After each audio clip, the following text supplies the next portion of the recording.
that is split into, okay, it's got one neighbor over here, it's got two over here. That looks like a quartet. It's actually, coincidentally, looks like a quartet. That's consistent. Here we've got a CH2 group right next door to a carbonyl group. That's maybe a little bit further downfield than what we expected. That's really because of the ring. This all checks out in terms of a good structure.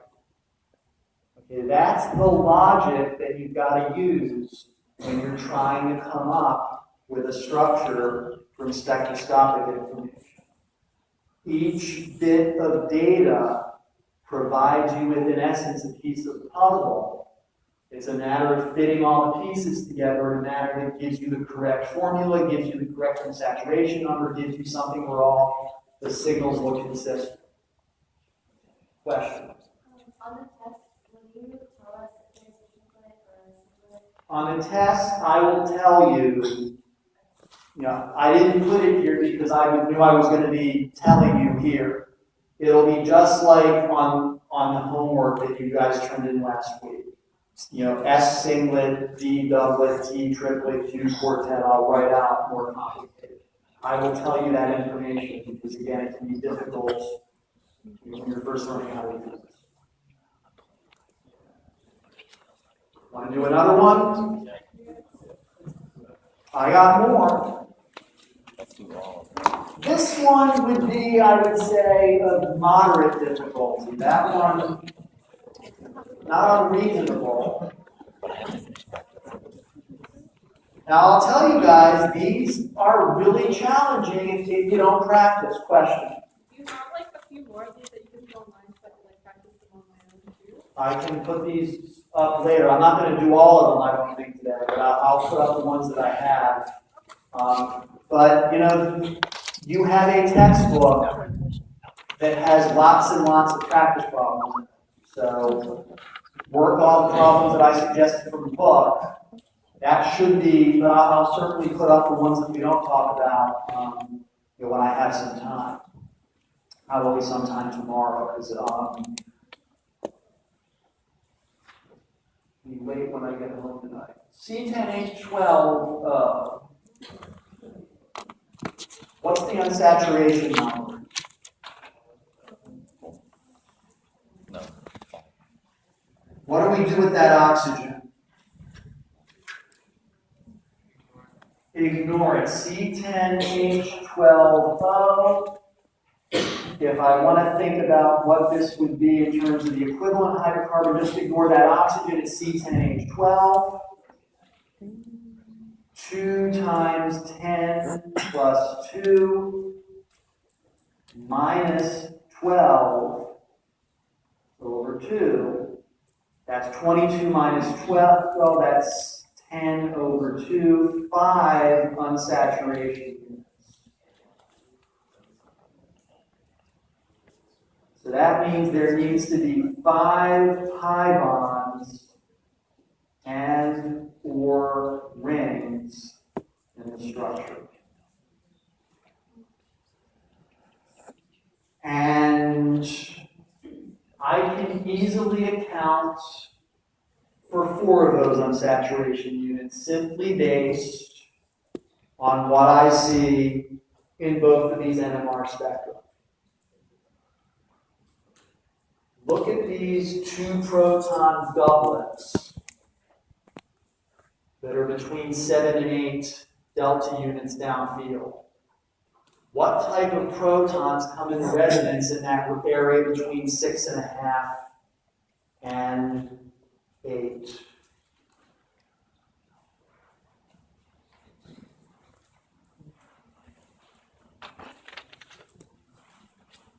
That's one of our characteristic regions on the NMR spectrum. What comes into resonance between 6.5 and 8?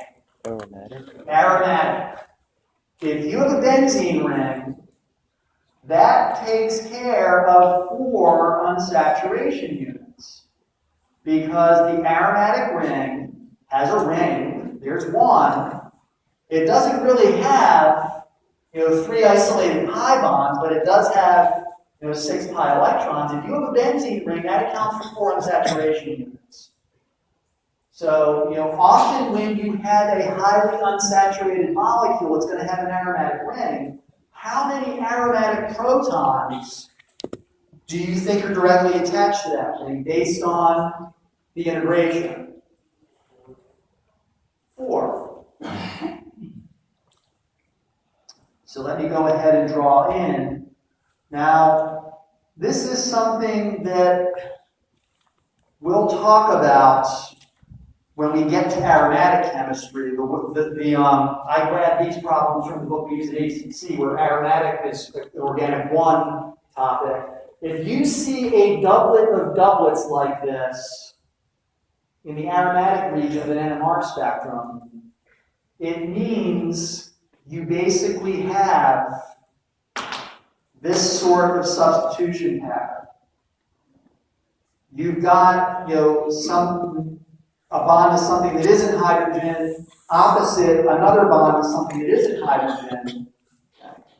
That pattern is called para-disubstituted. When they're opposite, we use the term para. That's perfectly consistent because this hydrogen, these are actually going to be homotopic. You'll see that when we put everything together. Neighboring one other hydrogen. If it's neighboring one other hydrogen, what's the signal going to look like? What's 1 plus 1? Double. This hydrogen next door to just one other hydrogen, what's that signal going to look like? Double. So when you have this characteristic set of two proton doublets in the aromatic region, it usually means you've got something that looks like this. You're not going to really be seeing too much aromatic stuff as of yet in terms of NMR, but that's very diagnostic. So that uses up 6 of our carbons. We've put 4 of the hydrogens in. Still got 4 more carbons to go. We've used up 4 of the 5 unsaturation units. Well, let's see. Again, we got oxygen. We've got oxygen. Does it look like that oxygen might be part of our last unsaturation unit based on the NMR data? Yes. How do we know? What in the NMR data suggests we might have a carbonyl group? Yeah.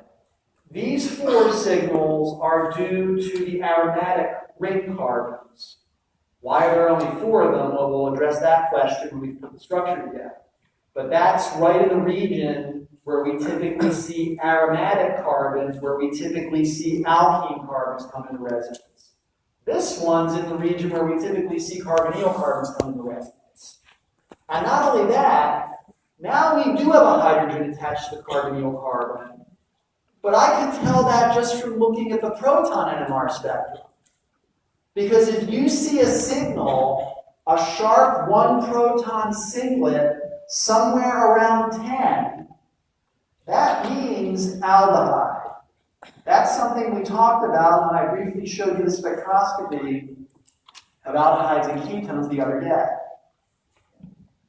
That's consistent with aldehyde, but that's really diagnostic for an aldehyde.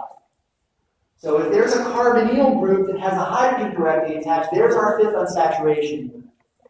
There's our 7th carbon atom. We've got 3 more carbons to fit in. Well, what we've got is a 6 proton. I would say this on the test. On the test, I would write 6HD or doublet. This is a 1 hydrogen septet. 6 proton doublet with a 1 hydrogen septet. What does that typically mean we have in the molecule? That screams isopropyl group.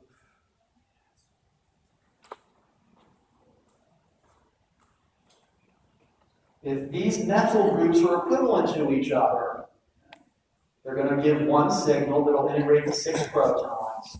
They are next door to one proton, that's why we get a double. If these 6 protons are equivalent to each other, well, this signal will be split into a total of 7 lines. Well, let's see, there's 6 carbons, there's 7, there's 8, 9, 10. 4, 5, 6, 9, 12. There's our oxygen. These are the pieces. There's only one way we can put them together. How do we put this all together? Well, all we've got to do is pop that aldehyde group onto one of the unsatisfied bonds on the aromatic ring, put the isopropyl group on the other unsatisfied bond, and that's the structure. Why, when we look at the C13 spectrum, are there only 1, 2, 3, 4, 5, 6, 7 signals when there's 12 carbons in the molecule? Because we've got symmetry in this. Let me use some letters to, I'm not going to try to match them up. You know, we probably could do it because we're given the depth information. But why are these methyl groups equivalent to each other?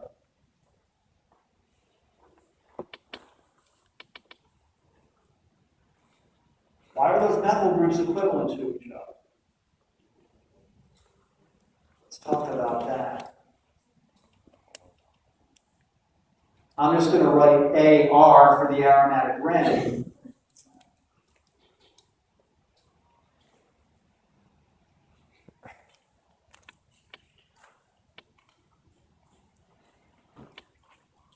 Kind of drawing out those methyl groups and the hydrogen that's attached to the carbon that's bonded to them in a way that shows the 3D.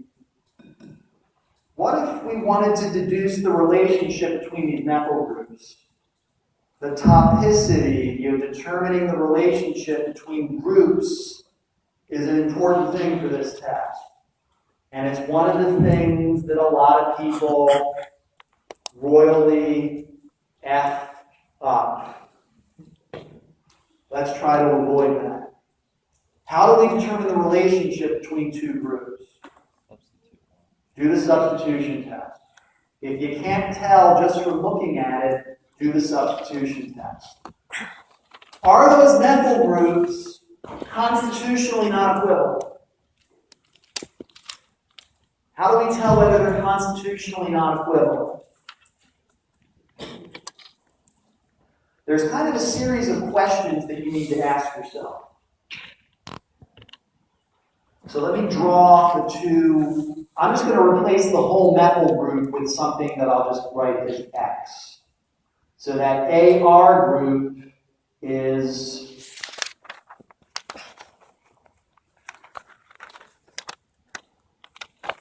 just the aromatic ring. So let me replace the other methyl group with that same thing, X. I'll circle the X just for emphasis.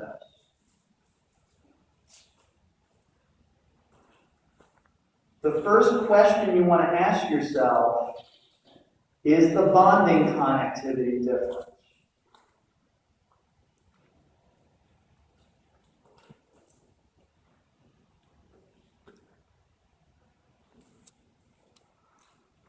In other words, if you ignore any stereochemistry, are the connections exactly the same in these 2 structures that we generated? What's the answer to that question? There's no difference. There's absolutely no difference.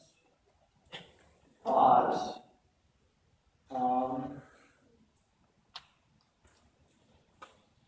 in both cases, we have a carbon that's bonded to that aromatic group, bonded to a hydrogen, bonded to methyl, bonded to X. Carbon's bonded to an aromatic group, the same one, bonded to a hydrogen, bonded to a methyl, bonded to X. There's no difference in bonding connectivity. There has to be a difference in the bonding connectivity for them to be constitutionally non-equivalent. If there were a difference in bonding connectivity, there would be, these structures would be constitutional isomers, and then they would be constitutionally non-equivalent. Okay. So the next question becomes, can we get them to look exactly the same?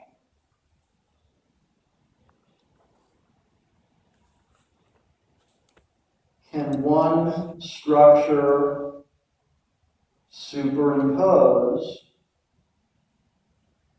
on the other?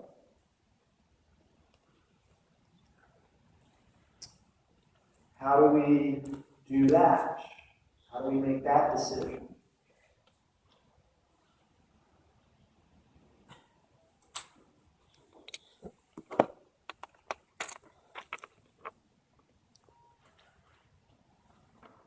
There's my structure that I drew on the left. I didn't do anything to that one. What I'm going to do is I'm going to rotate, kind of spin that around, rotating around that carbon bond between that carbon and the aromatic group.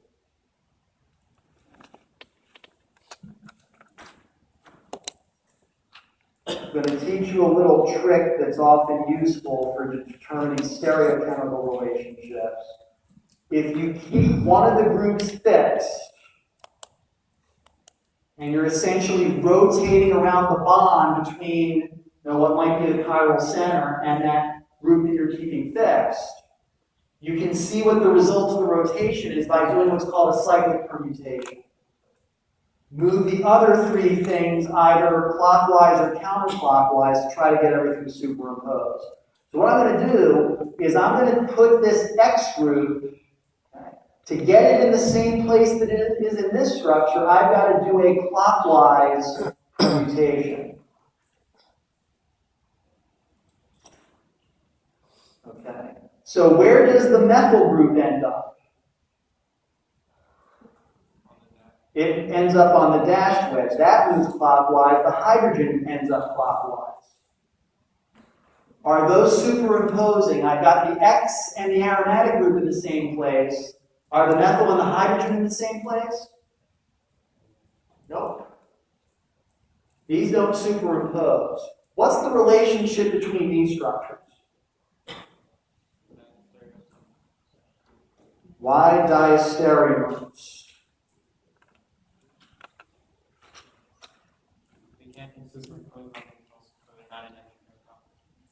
Well, you can't get them to superimpose, but these sure look like mirror images to me.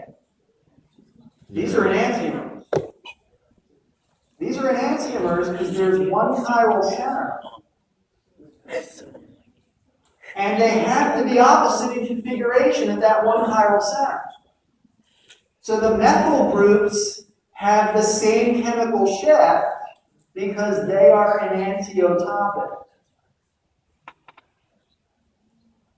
Those structures are enantiomers. Okay, if you imagine, this is difficult to kind of show in a big room like this. This is where models can be really helpful. Imagine that you put a mirror above that molecule on the left, just like my hand is above the page. Okay. So a mirror that's parallel to the screen above that molecule on the left. Is that going to change the positioning of the X in the aromatic group? No. If the methyl group is pointing up towards the mirror, and the mirror is above the molecule, where's the methyl group pointing in the reflection? Down towards the mirror.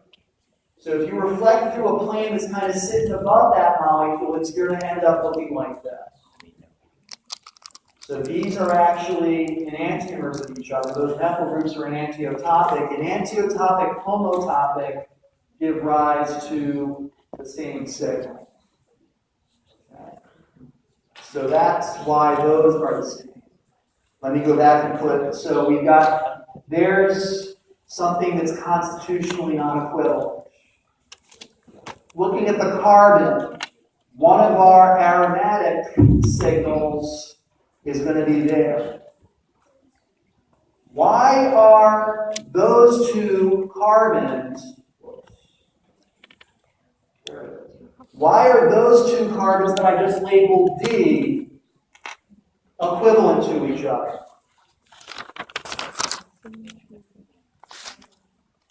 Why are those going to be equivalent to each other?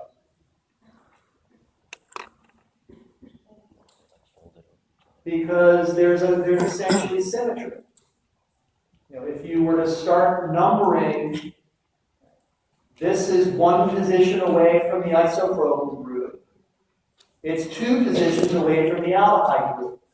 Well, this carbon's one position away from the isopropyl group. It's two positions away from the aldehyde group. It turns out those carbon atoms would be described as homotopic. Same thing with these guys. So A, B, C, D, E, we're up to 5. There's F, there's G. We only have 7 signals, even though there are 12 carbons, because there's symmetry in this molecule. That's going to reduce the number of C13 signals. So that gives us information. The fact that we have 10 carbons, only 7 signals, means there has to be some type of symmetry in the structure. Okay, so this all looks consistent with all of the data. The 6-proton doublet with the 1-proton septet, that's certainly consistent with the isopropyl. Everything seems to match the data. So that's got to be the correct answer. And it is, because I looked it up in the source that I got. Question? Can you repeat how those two are mirrored? Okay. Again, this is something that it's very, very difficult to try to show in a room this big. Let me think about when you're trying on clothes in a dressing room. Everybody's done it. You stand in front of the big mirror. It's always going to be designed to make you look better than you actually do in terms of being the skinny mirrors, but that's beside the point. What's going to happen if you stand in front of a big mirror and you hold your fist towards that mirror? What's your reflection doing? She's holding her fist towards the mirror. Okay?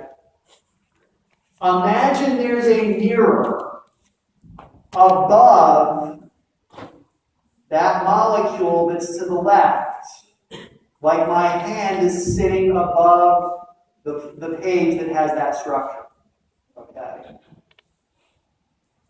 If you hold your arm out to the right, your reflection is going to be same direction. So if you hold a limb parallel to the mirror, that doesn't change in the reflection. So the X and the AR are in the plane of the screen, while the mirror is parallel to that plane. Those are going to be in the same place. The methyl group is sticking up towards that mirror. It's like you're holding your fist towards the mirror in the dressing room. Okay. Well, where's in the reflection, the methyl group is going to be towards the mirror, but the mirror is below that molecule. So the methyl group would be on the dashed wedge in that particular mirror image. Does that make sense? Go home, try it with a mirror, and you'll see. You have to remember we're looking at this from above. So there's different ways you can reflect things. If you don't like doing that, I can do another reflection. Let me keep the structure on the left as it is. Let me just draw the reflection through a mirror plane that's perpendicular to this. Stereochemistry is a challenging subject. I admit that, but it's unfortunately A fact of life in organic chemistry. Can you agree that those are mirror images of each other? Okay. Well, now what I got to do is I got to get this to look like this. Okay. Well, look at my hand. I am holding my right hand underneath the camera. Is that still my right hand? Yep. I didn't do anything funny. It's still my right hand. I'm going to do the same thing with that molecule. That's what I drew as being the mirror image. I'm going to pick that molecule up and I'm going to turn it over.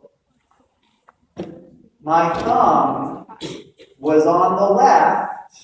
Where does my thumb end up when I rotate my hand? It ends up on the right. So the aromatic group will be on the right, the X will be on the left. Imagine that the back of my hand, which is pointing towards the camera, is the wedge. What happens when I pick my hand up and where's the back of my hand? It's pointing away, that's the dash wedge. Okay. Well, the methyl group was on the wedge. When I pick this molecule up and turn it over, it's got